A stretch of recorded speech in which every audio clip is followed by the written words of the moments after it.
Vale, en un momento se nos pone, ya estamos. Venga, perdón, que ha habido un cambio de aula.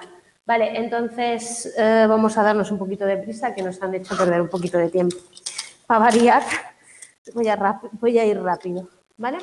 Simplemente en este primer capítulo vamos a empezar a hablar de un poco en genérico las cosas importantes a la hora de pues, aprender, enseñar y de las habilidades, ¿vale? Entonces, ¿cómo son los estudiantes? Algunas cosas no tenéis que estudiarlas, ¿vale? Pero las veréis, que es una buena enseñanza y cuál es el papel de esto que llamamos psicología de la educación o psicología educativa, ¿vale? Entonces, empezamos viendo, bueno, que el aprendizaje al final es el estudio, desarrollo del aprendizaje, la motivación, la enseñanza y toda la evaluación, tanto dentro como fuera de la escuela. Aunque nosotros nos vamos a meter más en el ámbito escolar, siempre recordad que cuando estamos hablando de aprendizaje y enseñanza, no tiene por qué solo corresponder a lo formal, también puede ser pues, un aprendizaje informal, ¿vale? De hecho, los niños aprenden a través de muchas cosas, de muchas situaciones, ¿vale? Luego tenéis lo que ya os dije no es evaluable, ¿vale? No entra dentro de las pruebas de examen, pero tenéis ahí un poco la variedad de estudiantes que hay en Estados Unidos, que no importa iros a Estados Unidos, sabéis que cada vez más, en todas partes, estamos más, hay más personas de diferentes países, estamos más mezclados, convivimos más diferentes culturas, por lo tanto podemos encontrarnos clases, aquí os habla de cómo son en tal, podéis encontraros clases donde o centros escolares que por pertenecer a un barrio concreto o por características concretas del centro haya como pues 20 culturas o nacionalidades diferentes en un aula de 30 niños, o sea que al final esto lo vamos a encontrar también que cada vez como hacemos una enseñanza más personalizada, se tiene más en cuenta la discapacidad o las diferencias individuales entre las personas, pues que también pues estamos encontrando pues más diferencias entre ellas y estamos intentando adaptar más toda la formación, ¿vale? Entonces, confianza en todos los contextos, las principales funciones de la escuela son la enseñanza y el aprendizaje, ¿vale? Entonces, en la primera parte del tema os habla del sentido de eficiencia de los propios profesores, ¿vale? Parece que uno de los factores que influyen en que un profesor sea o enseñe mejor o llegue más a los alumnos o que pueda incluso ejercer mejor ese trabajo de profesor está su propio sentido de eficiencia, es decir, que si crea que va a conseguir. Parece que esos profesores que tienen mejor sentido trabajan más, tienen más empeño, son más persistentes, no se agotan emocionalmente, se sienten más satisfechos. Es decir, si yo siento que soy capaz de transmitir a mis alumnos el conocimiento, me encargo más de intentar prepararlo, de que les llegue, de que lo entiendan, tal, ¿vale? Por lo tanto, parece que ese sentimiento de eficacia de los profesores es uno de los factores que va a ayudar a mejorar, ¿vale?, el desarrollo de la labor de enseñanza-aprendizaje que nosotros tenemos, ¿vale? Luego ahí tenéis también lo mismo, no es evaluable este apartado, son altas expectativas para profesores y estudiantes, ¿vale? Que es la ley que se puso en América, que habla de que ningún niño se quede atrás, que sería un poco a ser pues una ley donde se busca la adaptación, ¿no?, curricular el llegar a los niños con discapacidad y el poder pues que todo el mundo pudiera formarse, sea de la cultura que sea, tenga los medios económicos que tenga, etcétera, etcétera. Aquí también tenemos este tipo de ideales y de política, ¿vale? Nosotros tenemos que llegar a todos los alumnos, tenemos la educación universal, recordad que no es en todos lados, que aquí tenemos el privilegio, ¿vale? Aunque a veces muchos chavales te digan que es un castigo, no parece que sea una oportunidad, ¿vale? Pero tenemos esto. Y yo, como siempre, os pongo mis imágenes y mis dibujitos y lo que yo quiero hacer notar es que al final ese sentido de eficiencia, esas ganas de enseñar, esas ganas de trabajar, se transmite también, de trabajar, ¿no? O sea, ganas de transmitir, se consiguen a partir de que uno se ilusione con el trabajo que está haciendo, ¿vale? Entonces, tenemos que cambiar un poco toda la visión de la enseñanza. De hecho, en lo que estamos trabajando cada vez más, los que estamos asesorando a docentes o tal, es la innovación en proyectos, en formas de enseñar diferentes, en una escuela más activa, en una escuela con otro talante que no sea el de llegar, soltar un rollo e irnos a casa, ¿vale? Y eso requiere mucho trabajo, porque claro, requiere mucha preparación, perdón, mucho pensar, mucho buscar alternativas para llegar a los alumnos, ¿vale? Y ahí tenéis un debate que suele haber, ¿vale? Que es, al final los profesores pintan para algo, es como marcan alguna diferencia. Entonces ahí tenéis unos 3 estudios, ¿vale? Sobre alumnos, cómo esa relación profesores-alumnos, ¿vale? Y cómo un aprendizaje deficiente, una enseñanza deficiente afecta, ¿vale? Entonces tenéis la relación profesor-alumno, serán estos autores, Bridget Hein y Robert Pianta, que hablan de niños desde el jardín, donde había una relación del profesor-alumno con conflicto de un niño, dependencia de un niño, ¿vale? Entonces, incluso cuando predecía algunos aspectos del éxito escolar, ¿vale? Es decir, que ellos hablan de que la relación entre el niño y la escuela, el niño y el profesor iba a predecir, ¿vale? Esos factores que ayudaban a los niños en tener las habilidades era una instrucción de alto nivel, es decir, profesores que dieran nivel alto a la hora de enseñar, ¿vale? No podemos quedarnos con profesores que no enseñen, los profesores tienen que enseñar hay niveles altos y relaciones positivas con los profesores. Es decir, si yo tengo una relación positiva con el profesor y además doy un alto nivel de conocimiento, eso mejorará el rendimiento de los alumnos, ¿vale? Por esto cada vez hay más evidencias de que hay una relación entre el profesor que tengamos y el desempeño escolar que tengan los alumnos en determinadas asignaturas o tal. De hecho, hay estudios, porque con esto de las nuevas tecnologías, de las innovaciones y tal, parece que los profesores sobran y los profesores no sobran, los profesores nunca van a sobrar. Los profesores tienen que tomar un papel para fomentar, orientar y ser más participativos, menos transmisores únicamente de conocimiento, porque ese conocimiento está ya aglutinado en otras redes, en otras plataformas y tal, pero sí que existe una relación positiva con eso, ¿vale? Entonces, los alumnos con problemas de conducta hay menos probabilidades de desarrollar problemas más adelante si tienen un profesor que sea sensible con esas necesidades que ellos puedan tener, ¿vale? Entonces, eso es una de las investigaciones que os propone. Luego habla del coste de la enseñanza deficiente y os habla de una experiencia, ¿vale? De cómo haber tenido algunos profesores más eficaces o menos eficaces afecta, ¿vale? al conocimiento o al desarrollo de los niños, ¿vale? Ahí tenéis estudiantes de quinto grado que tenían 2 sistemas escolares.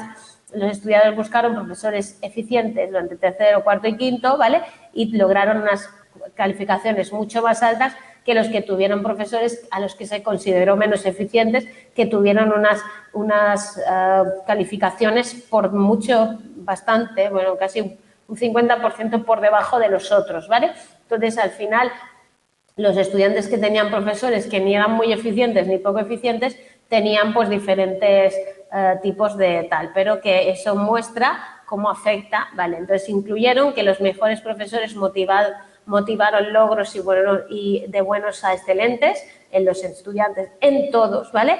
Y los que mostraban un rendimiento menor fueron los primeros en beneficiarse de que esos profesores se cruzaran en su camino, les expusieran, les dieran pues esas habilidades y les compartieran con ellos esa enseñanza eficiente, ¿vale?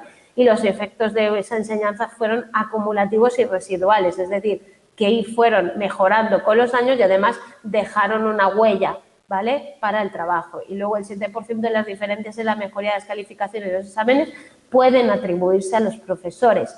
Os digo, hay toda una corriente, ¿vale?, que habla de la necesidad de estos profesores y de que no nos vayamos solo a las nuevas tecnologías y despersonalicemos toda la educación, ¿vale? Cuidado, porque no nos tenemos que caer en eso, ¿vale? Entonces, los profesores eficaces son algo que puede ayudar mucho a los alumnos, ¿vale? De hecho, aquel alumno que los padres vengan y os digan, es que mi hijo tuvo mucha suerte con esa profesora, es porque realmente esa profesora llegó al chaval, le dio motivación, le transmitió, ¿vale?, lo que el niño necesitaba. ¿Y qué es una buena enseñanza de Demos, ¿vale? Pues una buena enseñanza es aquella que no se limita a lo que hay en el salón de clases, en el aula, ¿vale? Recordad que el libro tiene algunas palabrejas como salón de clases, que es aula, ¿vale? Que más allá de eso, pues estamos hablando de museos, hospitales, familia, tal. Por lo tanto, en el proyecto de aprendizaje que se está desarrollando hoy en día, los profesores están fomentando o se intenta fomentar una educación más expansiva, más relacionada con la realidad, ¿vale? Donde los niños salen pues a visitar cosas, a tal y cual. Desde mi punto de vista es muy necesario que se haga, es muy importante. Muchos padres se enfadan, como que no hacéis clase nunca o tal, pero también es verdad que se tiene que aprender, que el niño en esa clase tiene que aprender, ¿vale? Que no puede ser un paseo, tiene que ser una experiencia de aprendizaje. Por lo tanto, no encerremos a los niños en el cole, no les dejemos sin visitar el barrio, visitar cosas, ir a museos, ir a visitar, pues, hacer excursiones, salir al mundo, pero también aprovechemos eso como una oportunidad de aprendizaje, que es una cosa que vamos a ir viendo aquí y que como asesores o profesores o personas que van a estar dentro del ámbito de la educación tendremos que ser capaces de transmitir, ¿vale? Entonces, dentro de 4 salones de clase os hablan de 4 experiencias, ¿vale?, en las cuales pues hay un primer grado de bilingüe donde habían 25 alumnos de diferentes procedencias y por tanto logra enseñando español al inicio del año para luego pues pasar gradualmente al inglés, ¿no? Entonces aquí lo que se nos describe es una idea de que si yo quiero llegar al objetivo, a la meta final de competencias que tienen que asumir mis alumnos, lo que no puedo hacer es irme aquí arriba directamente. A lo mejor tengo pues que hacer eso de empezar por abajo, ir al castellano y luego ir incorporando el idioma inglés y ir mejorando, ¿vale? Yo tengo un amigo que es profesor, que él siempre dice que es profesor de inglés, dice mis alumnos primero Span English y luego ya el English, ¿vale? Pero que no pasa nada, que juegan un poco a que tampoco de esa manera haces que no les dé miedo los errores, que no tengan esos problemas que a veces limitan luego porque no se atreven a trabajar o a hablar, ¿vale? Luego, el 5º grado suburbano es donde había alguien, pues un profesor que se encuentra en un centro de Nueva Jersey donde no están los alumnos no saben expresar por escrito, ¿vale?, lo que quieren decir, no saben redactar, ¿vale? Entonces, esos alumnos, pues al final él les pone un proyecto para aprender a redactar y les hace pues hacer borradores, analizar cómo se ha escrito, ¿vale?, poder ver tal. Por lo tanto, ahí estábamos hablando de que además él habla con sus alumnos de problemas familiares, de disgustos y se interesa mucho por toda la parte social y emocional, a la vez que hace pues todo eso. Entonces, al final, el grupo en general hace una carta de derechos sobre esos problemas y tal, haciendo una redacción cuidada, ¿vale?, y aprendiendo a redactar. Entonces, no es necesario, o lo que nos viene a decir esto es que no es necesario que los niños siempre redacten sobre cosas que pues hay que redactar sobre el tema tal o cual. Pues a lo mejor una redacción, un escrito en clase donde ellos se puedan corregir, donde uno diga cómo se tienen que poner las cosas, puede ser un proyecto de trabajo también viable, ¿vale?, y en el cual se aprenda pues la gramática, la redacción, la ortografía, las puntuaciones, todo, ¿vale?, y se aplique a una cosa más allá, porque entra todo dentro del mismo ejercicio con la base del aprendizaje que queremos que adquieran los alumnos, ¿vale? Luego tenéis una clase que incluye, que es Elliot era inteligente y desenvuelto, memorizaba historias, tal. Entonces, sus deficiencias debían a grandes problemas de aprendizaje, le impedían pues, integrar esa información. Entonces, la doctora Nancy White lo que hizo fue hacer una tutoría intensiva personalizada donde él pues iba haciéndole mejorar esos patrones y corregir sus errores. de manera que se volvió un experto en el propio aprendizaje y un aprendiz independiente, ¿vale? Una tutoría intensiva personalizada es cuando tú coges a un alumno que ves que tiene una diferencia y le dedicas tiempo, ¿vale?, a que él pues mejore en eso. En vez de pensar, es que este no sirve para esto, pues tú lo coges y dices, venga, a este le tengo que machacar mucho para que consiga hacer esto bien. Entonces haces un trabajo con esa persona, que es lo que podríamos hacer con personas con alguna dificultad de la lectura, donde tú te los llevas a leer para que ellos pues vayan mejorando sus habilidades, ¿vale? Se llama una tutoría intensiva personalizada para, pues eso, enfocarnos al problema concreto de ese alumno, ¿vale? Entonces, luego tenéis la clase de matemáticas avanzadas, lo mismo, guión al grupo por un proceso de organización de material, aseveraciones generales acerca de estrategias para resolver, en este caso, integrales, ¿no? Considero las sugerencias que ellos les dijeron de cómo entender mejor esas claves y elaboro una lista de claves. Entonces, es como que los niños, a la vez que aprenden a hacer pues unas operaciones matemáticas integrales y tal, elaboran una especie de manual para que se puedan comprender cómo se hacen esas de esto, ¿vale? Pues todo esto que veis aquí plasmado en estas diferentes experiencias es lo que se busca que consigamos tener pues a profesores comprometidos con los alumnos que busquen soluciones, que ayuden a que ellos puedan superar, que no se quede ningún niño fuera. Acordaros, yo os diría que en las experiencias en los estudios de hace muchos años, sobre todo las licenciaturas de donde yo vengo, el modelo académico que teníamos, éramos grandes aulas con 200, 300 alumnos, donde el profesor entraba, te soltaba su rollo, tú cogías apuntes, te ibas a tu casa, te comprabas el libro y te empollabas para examinarte, ¿vale?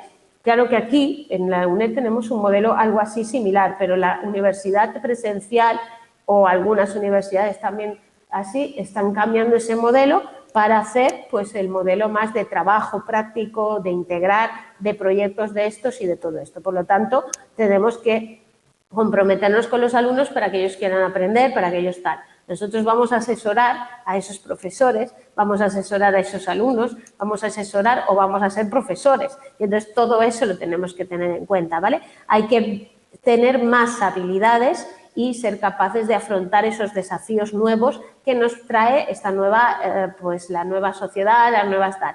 Adaptar la enseñanza y la evaluación a las necesidades. Esas son las adaptaciones curriculares que pueden ser significativas o no significativas en función de la dificultad o la necesidad educativa que tenga el niño, ¿vale? Deben lograr que los conceptos más abstractos se vuelvan concretos y comprensibles. No tenemos que ir a una clase a soltar una teoría muy grande sobre cómo es la educación o la enseñanza y tal, sin que podamos darles ejemplos, cosas prácticas, cosas más concretas para que la persona pueda traducir eso, ¿vale? Y diréis, entonces lo mascamos todo. No, es que simplemente nos hemos dado cuenta de que lo antiguo no funciona, de que salía mucha gente habiendo estudiado muchos años sin tener un aprendizaje real y que aprendían muchas veces fuera de esa universidad. Por lo tanto, tenemos que ir mejorando todo lo que es la educación. Como se dice, obsoleta, cerrada en sí misma, que no llega a los niños, que no tal, pues todo eso hay que fomentar nuevas formas de llegar, ¿vale? Cuidar las necesidades emocionales de los alumnos, ser cercanos, tener en cuenta a nuestros alumnos, saber lo que quieren, no estar ahí como nosotros somos los profesores y vosotros los niños, ¿vale? Esto ha cambiado, ¿vale? Enseñar cuidadosamente procedimientos para vivir, para aprender, para saber, ¿vale? Ser eficaces para reunir y corregir tareas, agrupar alumnos, tal, todo esto lo iremos viendo cuando veamos aprendizajes colaborativos, ¿vale? Y son reflexivos, piensan, analizan por qué no salió bien, qué cosas son mejores para llegar al alumno, cómo poder mejorar, ¿vale? Y entonces ese es un profesor que es competente, ¿vale? Entonces, ¿qué es una buena enseñanza? Pues los profesores deben tener conocimientos e inventiva, es decir, enseñar, se decía que es un arte en el cual no solo basta saber de lo que tengo que hablar, sino también saber cómo decirlo de alguna manera para llegar a ese grupo de alumnos que tengo en clase. No podemos todos llegar de la misma manera, depende, ¿vale? Capaz de utilizar estrategias, de crear otras, de inventar recursos, de cambiar del plan de un día porque no estamos para esto y hay que hacer otra cosa, ¿vale? De contar con rutinas básicas, pero también ser capaz de tener una flexibilidad, un cambio de rutina. Si es que si yo tengo a unos niños sentados no sé cuánto tiempo, a lo mejor les tengo que decir que ahora vamos a hacer una dinámica de no sé qué para que ellos se muevan, qué es lo que les va a ir bien para luego volverlos a sentar y hacerles no sé qué para tal. Y ya no estamos en esa clase tan controlada, tan parada, tan sentada delante de un libro, ¿vale? Deben conocer la investigación sobre el desarrollo de los estudiantes. Evidentemente tenemos que saber edades, culturas, clases sociales, cómo funcionan, qué información tenemos sobre esto. Debemos conocer a los alumnos y debemos ser sabios y guías. Es decir, yo siempre no hablo de guía, hablo de la labor orientadora, de ser un guía para los alumnos. Entonces, en vez de enseñarles esta teoría, enseñarles cómo encontrarla y cómo interpretarla y cómo asimilarla, ¿vale? Entonces, eso nos convertimos en guía, acompañamos y, sobre todo, y cada vez más, dejar la responsabilidad a partir de según qué edades, ¿vale? No todos los niños, en manos del alumno del que tiene que aprender, ¿vale? Pero tomar estrategias para que él vea que es él quien tiene que aprender, ¿vale?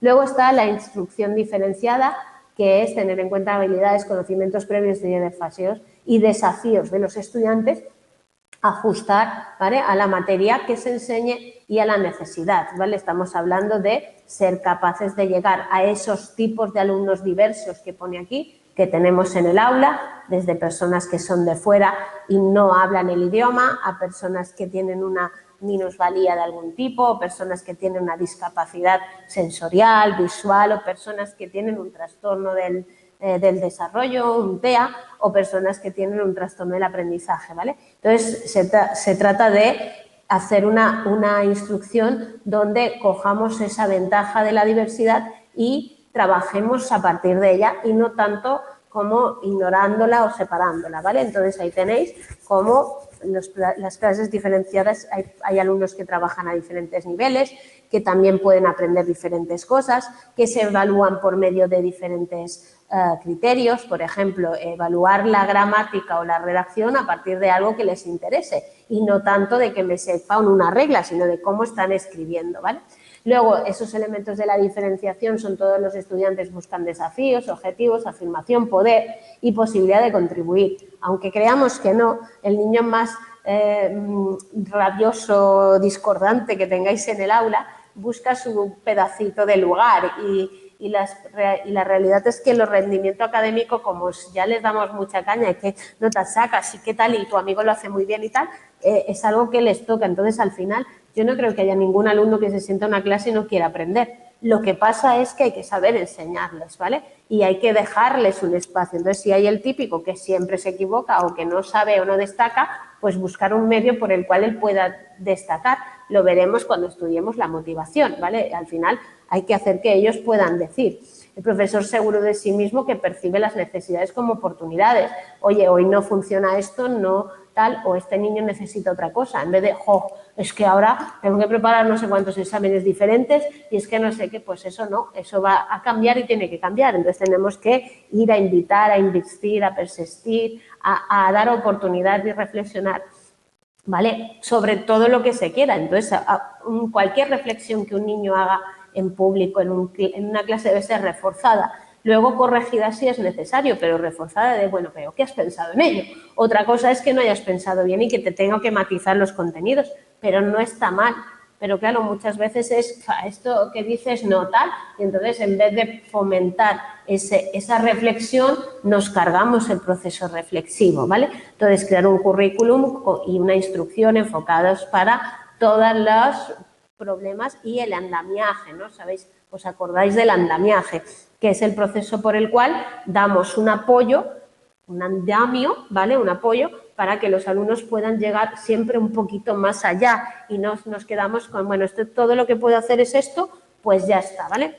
En este caso, por ejemplo, yo estoy luchando con un centro escolar porque por un diagnóstico erróneo, porque le hicieron una prueba de inteligencia que estaba equivocada, que ahora hemos repetido y nos ha salido totalmente diferente, le han hecho una adaptación curricular significativa a un niño que no la necesita a los niveles que se le han hecho, pero el niño lleva un desfase de muchos años porque no le ayuda. Entonces, hemos pedido que este año pues vayamos a progresar y empecemos a pedirle más porque está yendo a clases de repaso, está tal, y además está mucho más activo, el tío está más motivado y tal. Y entonces estamos pidiendo eso, que nos vayan dando un andamiaje para ir llegando a que él pueda llegar a ese nivel educativo que le corresponde y que ha ido no teniendo por la propia adaptación que se le ha hecho, ¿vale? Entonces estamos ahí. Entonces, ahí tenéis cómo Caroline Tomlinson habla de engranes de diferenciación, es decir, son independientes y están entrelazados, pero son las necesidades del alumno que interactúan con lo que se da en el currículum y poder pues, hacer eso, juntarlo y entregarlo a esos alumnos que tenemos, ¿no? Entonces, modificar el contenido, hacerlo de otra manera, pasatiempos, ¿vale? Trabajar por grupos. No necesariamente tenemos que hacer una clase estandarizada siempre y, por tanto, tal. Luego os habla de los profesores noveles, os habla de que cuando uno empieza a trabajar pues tiene muchas ganas y tal, y luego tiene un choque de realidad. ¡Pam! Ahora te has topado con la clase, te has topado con todo esto. Entonces, ahí parece que la diferencia entre un profesor novato y un experimentado es que el primero pregunta cómo voy y el segundo lo que le preocupa, al fin y al cabo, es cómo avanzan sus alumnos, no lo que él hace, ¿vale? Entonces, ahí tenéis un consejo para profesores. Enséñame todo lo que pueda, no me dejes sin aprender, encárgueme tarea para casa, poca, no importa muchísima, pero ya este año no tenemos ese artículo, pero durante años hemos tenido un artículo en inglés que hablaba de cómo los homeworks, ¿no? Ayudaba y mejoraba el rendimiento siempre y cuando fueran solo de una cantidad o un tiempo específico, ¿vale? Es decir, lo de los deberes para toda la tarde sentado delante de un libro, no. Pero una media de media hora niños de infantil, una hora de infantil, tal, una horita los niños de primaria y una hora y media dos bachilleres o tal, pues mejora muchísimo el rendimiento de los chavales, ¿vale? Tenedlo en cuenta. Luego, ayúdenos cuando tengamos problemas con nuestro trabajo, ayúdenos a hacer las cosas bien, ayúdenos a ser una familia en la escuela, a sentirnos cómodos, léanos libros, enséñenos a leer, promueva la lectura, por favor, ayúdenos a escribir, elógienos, díganos que está bien, que eso es genial, que qué original, díganos cosas positivas, sonríanos, llévenos a pasear y a viajar, respétenos, ayúdenos. Entonces, al final ahí tenéis, ¿vale? Un poco todo esto que son las consejos de los alumnos, ¿vale? ¿Y qué papel hace en todo esto la psicología educativa? Bueno, pues está muy estrechamente relacionada con la enseñanza, toda la psicología, el área de la psicología educativa más concretamente, ¿vale? La psicología educativa es muy antigua, Platón, Aristóteles, ahí tenéis estudios. William James ya hablaba de los profesores con pláticas de psicología para profesores.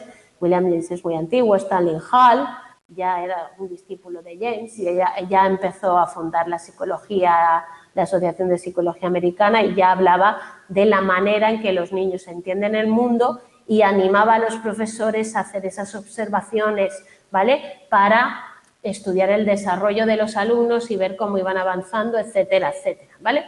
Luego tenéis ahí a Dewey, que también es uno de los autores clásicos, ¿vale? Que fundó el laboratorio de Chicago y se le considera el padre de todo el movimiento de progresión en la educación. Thorndike, que sabéis que también estudió mucho el tema de la psicología educativa y él hablaba de cambiar el salón de clases por el laboratorio, por el estudio del aprendizaje y, ¿vale? Luego hizo toda el Journal of Education Psychology, ¿vale? Luego, en las décadas de los 40 y los 50 empezamos a concentrarnos en evaluación de diferencias individuales, los test psicológicos, ¿vale? Empezaron ahí y empezaron a establecerse pues las mediciones de la inteligencia y tal. En el 60 y los 70 la investigación se enfoca en todo el tema cognitivo y el aprendizaje, ¿no? Cómo se aprenden, se memorizan, se retienen recuerdos, ¿vale? Y hoy en día nos hemos pasado a la parte más social, cómo se consigue un aprendizaje contextualizado, social, a través de grupos colaborativos, trabajo en equipo, etcétera, etcétera, ¿vale? Y todo esto son movimientos que se han ido dando a lo largo de la historia de la psicología, ¿vale? Entonces, en la actualidad es una disciplina que tiene investigación, problemas y técnicas, ¿vale? Entonces, lo que intenta investigar es qué sucede cuando alguien, un profesor, una familia tal, enseña algo, ¿vale? Danza, matemáticas, a otra persona, que es un estudiante, ¿vale? En un contexto y cómo todo eso pues, puede ayudar a esa otra persona, ¿no? Entonces, estamos estudiando el desarrollo de los niños y de los adolescentes, el aprendizaje, la motivación, las maneras de aprender, la influencia social, la influencia cultural, los procesos de enseñanza novedosos, tal, la evaluación, tal, ¿vale? El rendimiento, todo, ¿vale? Entonces, ahí tenéis, al final, ¿qué estamos hablando? ¿Es solo sentido común?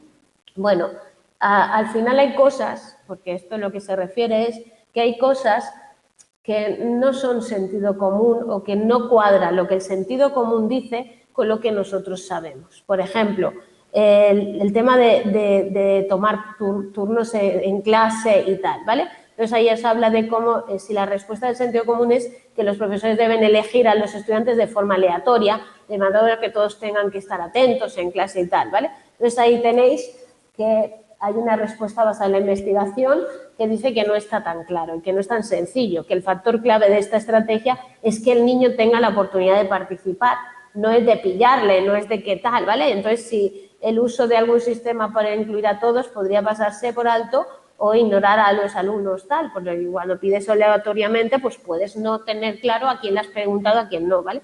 Y la investigación nos dice que hay mejores alternativas, ¿no? Que ir a eso, si no vamos a hacerlo, vamos a saber cuándo nos toca y vamos a ir siguiendo la lectura y vamos a estar colocados, que tampoco es así, ¿vale? Lo de ayudar a los estudiantes, respuesta con todos los profesores deben ayudar a los estudiantes. Pues la investigación nos dice que depende, también otra vez, depende, porque cuando tú vas a ayudar a un alumno sin que él te lo pida, le estás diciendo que tú crees que necesita tu ayuda. Por lo tanto, ¿vale? Estos se sientan observados e concluyan que ellos no pueden y que tú les ayudas por eso, ¿vale? Por lo tanto, es más lógico que no se les tenga que ayudar, sino que ellos pidan ayuda. A pesar de que todo se hace con buena fe, a veces no es bueno, ¿vale? Lo mismo, la aceleración. ¿Sabéis que se habla de que los niños muy inteligentes, pues se les pasa de curso, Pues hay quienes se adaptan bien, hay quienes no, y que depende también, ¿vale? Los niños a quienes se aceleró se adaptan también o mejor que los niños con capacidades similares y depende más de la madurez o de la inteligencia que de que sea bueno o malo el adaptar, el acelerar. Por lo tanto, no tenemos que ir siempre a que no o a que sí, ¿vale? Y luego tenéis ahí las investigaciones. Las estudiáis, las habéis estudiado en todas las asignaturas que habéis dado, ¿vale? Por lo tanto, los estudios descriptivos, qué resultados de encuesta, entrevistas, tal, que no están, no son causa, no definen causa-efecto, no están controlados, no hay aceleración, ¿vale? Y ahí tenéis la etnografía del salón de clase, ¿vale? Donde pues, se implica el estudio de acontecimientos que ocurren de una manera natural dentro de un grupo de clase, ¿no? Veo unos niños que están formando para hacer un trabajo y no sé qué, y veo que hay unas dinámicas, pues hago una etnografía. La observación participante, yo participo en actividad y hago una observación, el estudio de un caso concreto, ¿qué tal? ¿Vale? Esto lo habéis dado en todas las asignaturas. Los estudios correlacionales, ¿no? Que estamos buscando si dos sucesos se producen conjuntamente o no. Correlación positiva con factores que aumentan o disminuyen de manera simultánea o correlación negativa indica que uno de los factores aumenta mientras el otro disminuye, ¿vale? Esto lo tenéis que saber de las 1001 veces que lo habéis estudiado, ¿vale? Las correlaciones no indican casualidad, recordad, no es causa-efecto. Para tener causalidad tenemos que estudiar con el experimental puro y duro, ¿vale? Estudios relacionados con causa-efectos, donde hay cambios y observar resultados, donde hay una variable tal, podemos hacer unos cuasi experimentales cuando no podemos asignar los grupos de manera aleatoria y podemos tal, ¿vale? Pero que el experimental es el por sí tal, ¿vale? Vale, entonces ahí tenéis diferentes tipos, los estadísticos, ¿vale? Todo el tema de los estadísticos, diseños de caso únicos, cuando se parte de una línea base y se va estudiando un caso de una persona, ¿vale? Imaginaos que tenéis un alumno en el aula que le estáis intentando, pues aquel que teníamos que tenía una déficit y qué tal, pues le hacéis una línea base de hasta dónde, por ejemplo, no lee bien. Bueno, le hago una línea base, compruebo cómo lee, le doy unas tutorías individualizadas de tal y luego voy viendo cómo progresa en la lectura, ¿vale? Y entonces hago, pues eso, la línea base y el estudio de ese niño para saber cómo va, ¿vale? Luego tenéis los estudios microgenéticos, que es de manera intensiva los procesos cognitivos en los momentos del cambio, ¿vale? Entonces, al final estamos observando el periodo completo del cambio, desde que empieza hasta que termina. Se hacen muchas observaciones, pero eso es micro, vas mirando, vamos viendo pues grabaciones de vista, entrevistas, encuestas, pero así como os he dicho, vamos mirando a un niño, vamos controlando y luego la conducta se observa, se coloca como bajo el microscopio, se examina, ¿vale? Entonces, al final nos pueden ayudar a ver por qué va cambiando ese niño o por qué va adquiriendo según qué tipo de habilidades en el proceso, ¿vale? Porque vemos pues que le ha influido mucho el que el profesor le dijera no sé qué, o en este grupo se ve que esto es un factor que hace que se motiven o que tal, porque el profesor les diga no sé cuántos, ¿vale? Luego, también lo habéis estudiado en 50.000, yo ya he puesto aquí los dibujos que pongo en desarrollo y que pongo en otras asignaturas. Los estudios longitudinales, se coge a un grupo y se hace un estudio a lo largo del tiempo, y los estudios transversales, donde seleccionamos de este mismo grupo grande a un grupo de niños que tienen la misma edad, ¿no? Y estamos ahí y estudiamos una característica. Esto lo tenéis que saber perfectamente. Vale, y luego tenemos los maestros como investigadores, ¿vale? Algo que se está poniendo cada vez más al día es investigar, ¿vale? Y lo que tenemos son profesores que están intentando, pues, sacar o poder demostrar que lo que se está haciendo dentro de las aulas, pues, es algo que puede ayudar y tal. La investigación activa es esa que yo voy a hacer para resolver los problemas que se producen en un momento en un aula. Por ejemplo, imaginaos que os llega un grupo y el profesor os dice que estos chavales no hay ni uno que acabe de aprender a solucionar pues un tipo de problemas, o que no son capaces de redactar bien, o que no tal, o que tienen pues problemas. Y entonces imaginaos que vosotros decís, bueno, pues voy a ver qué pasa en ese grupo, o como orientador del aula, del centro, por ejemplo, voy a ver qué pasa y voy a ver pues qué podemos hacer para que mejore la labor docente de ese profesor y tal. Pues descubrimos algunas cosas y pues vamos poniendo en marcha acciones para poder pues solucionar ese problema que hemos definido en ese grupo, ¿vale? Entonces, ¿qué es la investigación con bases científicas? Pues uno de los requisitos de la ley de que ningún niño se quede atrás, acordaos que es esa ley americana que no vamos a estudiar, es que se busquen investigaciones con bases científicas. El problema, ¿vale?, es que había o hay muchos estudios así de casos concretos, o incluso proyectos que se ponen en marcha y luego no se valoran y por tanto no se hace un seguimiento de las repercusiones reales que tienen, ¿vale? Entonces, en el mundo de la educación ha pasado muchas cosas de estas, que no había una investigación porque los docentes están dando clase y por tanto no están evaluando ni investigando y por tanto no pueden aportar según qué tal, ¿vale? Entonces, se propone intentar hacer pues una investigación con base científica que proporcione el seguimiento, pues lo mismo de pues conocimientos confiables, válidos, rigurosos, sistemáticos y objetivos que nos permitan decir que esto sí que funciona o no funciona en la educación, ¿vale? Entonces, ahí tenéis que se establecen, pues que utilizan observaciones o experimentos para reunir datos válidos y confiables, que sean rigurosas, aceptables, ¿vale?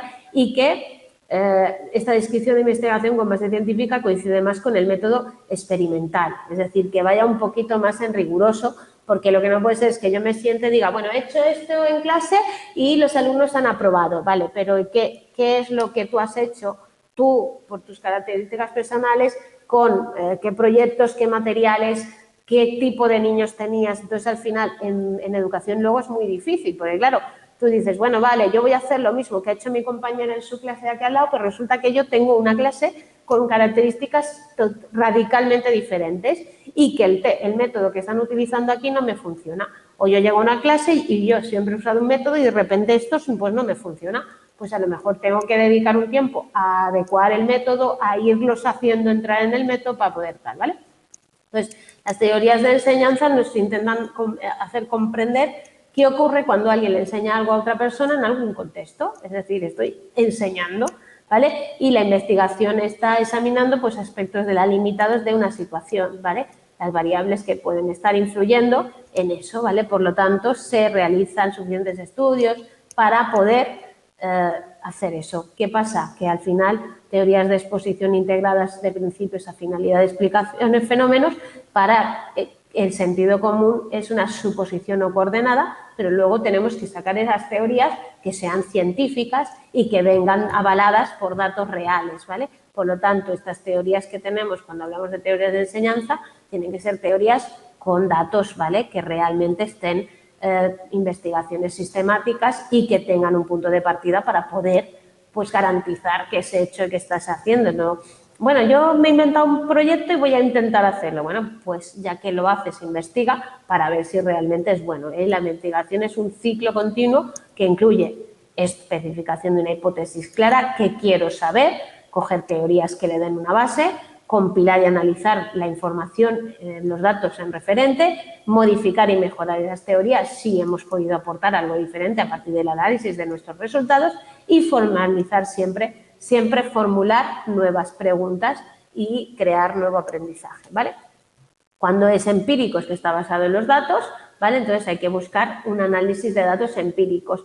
No pensar que como a mí esto me iba bien, pues yo voy a enseñar a mis niños porque a ellos les va a ir bien porque a mí era lo que me funcionaba. Y ahí tenemos prejuicios, rumores, temores y tal. Cuando yo doy el curso de memoria que damos aquí cada año o enseño técnicas de estudios, es tremendo el ver que por mucho que haya estudios que sabemos cómo funciona mejor, cómo se aprende mejor y cuál, la gente se vaya a, no, pero a mí lo que me funciona es no sé qué. Y tú dices, pues nada, sigue haciéndolo, si no pasa nada. Si a ti te funciona, no lo dejes de hacer. Pero no es lo que la evidencia científica, empírica, nos está diciendo que es eso, ¿vale? Y luego tenéis la ciencia es autocorrectiva. Es decir, en cualquier mundo y cualquier persona que estudie sabe que si yo hago algo y no funciona, tengo que cambiarlo. Y si la ciencia ha tenido una explicación y no ha sido buena, porque como hemos demostrado muchas veces y descubierto, había cosas que antes eran malas y ahora son buenas, y había cosas que antes funcionaban y ahora ya no funcionan, etcétera, es porque la teoría la ciencia tiene que ir mejorando, creciendo y autocorrigiéndose, ¿vale? Por lo tanto, no podemos quedarnos con todo esto ya está, ya lo hemos hecho, ¿vale? Entonces, pocas teorías explican y predicen todo de forma perfecta. Hay que entender que al final, pues siempre está en movimiento la ciencia. Entonces, ¿qué tipo de investigación debería guiar la educación? Pues prácticamente la práctica basada en la evidencia psicológica, la integración de la mejor investigación disponible con conocimientos clínicos de contexto y características culturales del paciente, ¿vale? Pero ahí tenéis que tenía que ser científica, que podría avalar las reformas, ¿vale? Educativas, pero bueno, que hay experimentos que no son la única o no es la mejor fuente de evidencia, porque al final no podemos siempre coger aleatoriamente ni grupos controlados ni nada, ¿vale? Y luego, para acabar, tenéis el apoyo a los estudiantes y tenéis estudios sobre aprendizaje de los alumnos detectando aquellos que tuvieran medidas directas tal. Entonces, ahí tenéis. Agruparon en factores los del estudiante y los escuelas sociocontextuales. Factores del estudiante eran la involucración que tienen, ¿vale? Si están involucrando el comportamiento de los estudiantes, por ejemplo, niños que asisten a clase, que cumplen las reglas, ¿qué tal? La mente, si realmente los ves que están escuchando, que aprenden, que piensan, qué tal, ¿vale? Más factores personales. Factores personales, el involucramiento, lo involucrados que estén, pues las emociones, si realmente vienen con curiosidad al aula, si quieren aprender, si están motivados, ¿vale? Las estrategias que tienen los propios alumnos, ¿vale? Los factores de los alumnos. Estrategias cognitivas, por ejemplo, capacidad de resumir, de inferir, de analizar, de aplicar, de razonar. Las metacognitivas, conocimientos sobre lo que ellos son capaces de hacer a la hora de estar estudiando. Pues, por ejemplo, que yo sé que cuando me leo las cosas tranquilo y voy haciendo mi esquema mental y tal, pues yo retengo mucha más información. Sé que tengo que ponerme ejemplos tal y tengo que leerlo un par de veces e intentar hacer esa lectura previa así por encima, etcétera, etcétera, ¿vale? Más cosas personales todavía del alumno, estrategias conductuales. Cuánto tiempo estudia, cuánto tiempo le dedica a cada asignatura, cómo es capaz de pedir ayuda, cómo hace sus tareas, cómo toma apuntes, cómo organiza las clases, cómo todo eso, ¿vale? Es más conductual, influye en la estudio. Y luego tenéis las del clima escolar, por ejemplo. El énfasis es académico, hasta dónde buscamos y tenemos altas expectativas de los estudiantes. Hemos dicho, cuando hemos empezado el capítulo, hemos dicho que hay profesores que si los profesores tienen expectativas positivas de los alumnos y además les dan un nivel alto de conocimiento, eso mejora el rendimiento de los alumnos, ¿vale? Pues ahí lo tenéis, es decir, en vez de estar, que no llegan estos alumnos, porque no sé si últimamente habéis estado en contacto con la educación, con el mundo educativo, pero en el mundo educativo se está dando un fenómeno de que no llegan con nivel, que no pueden, que tal. Y yo siempre pienso, ¿y nosotros cómo debíamos llegar? Sobre todo os hablo de primero de carrera, de tal. ¿Cómo debíamos ser nosotros? Porque yo este nivel, este desaire de no llegan, no pueden, no vienen preparados, es como muy negativo. Luego están las variables del profesor, ¿vale?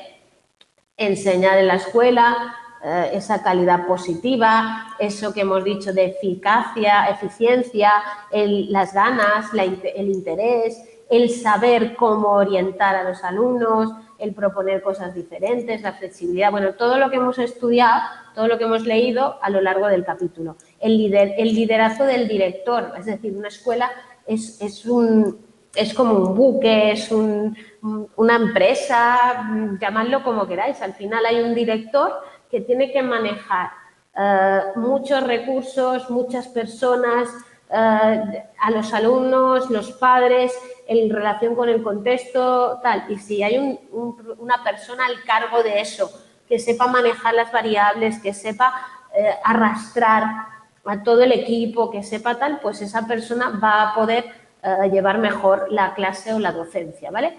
La influencia de los padres, ¿vale? Evidentemente, los padres que apoyen el aprendizaje, que lo consideren importante. A mí una cosa que me parece muy escandalosa y cada vez más es este atrevimiento que se ha generado, porque claro, como viajar es más barato en según qué épocas, de que los niños no vayan a clase para irse de viaje o que no vayan a clase porque tienen no sé qué. A mí me dicen, tú Pilar, no, pues si tengo que dejar clase, que la deje. Yo, no.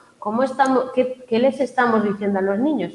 Que ir a clase no es importante. Yo no me lo puedo creer.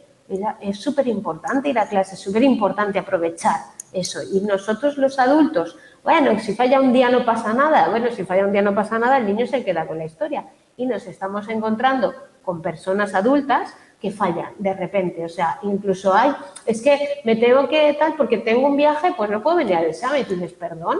Y eso nos lo estamos encontrando tal cual, pero es que son generaciones, os hablo de primeros, ya de carrera y de tal, son generaciones que vienen de los padres de, bueno, pero no es importante un día, tal, pues ellos han hecho lo mismo y lo traducen, y de adultos, adolescentes, ya estudiantes, tal, pues no, es que me tengo que ir, y tú dices, bueno, pues hija, es que no pude, ayer no vine porque era el primer día en la presentación, y dices, pues había un trabajo que hacer y no lo tienes hecho. Si es que al final es un poco eso. Y luego la influencia de los pares, es decir, cómo el propio centro en las relaciones que establecen entre alumnos, apoyos y tal, conseguimos que haya un ambiente de aprendizaje, un ambiente positivo, ¿vale? Donde la gente se apoye, se ayude y se haga centro, ¿vale? Y bueno, ya está, hasta aquí hemos llegado. Pues nada, creo que es muy interesante así a nivel introductorio, que os aporta muchas visiones de muchas cosas y que podéis aprender mucho. Espero que paséis buena semana y nos vemos la semana que viene.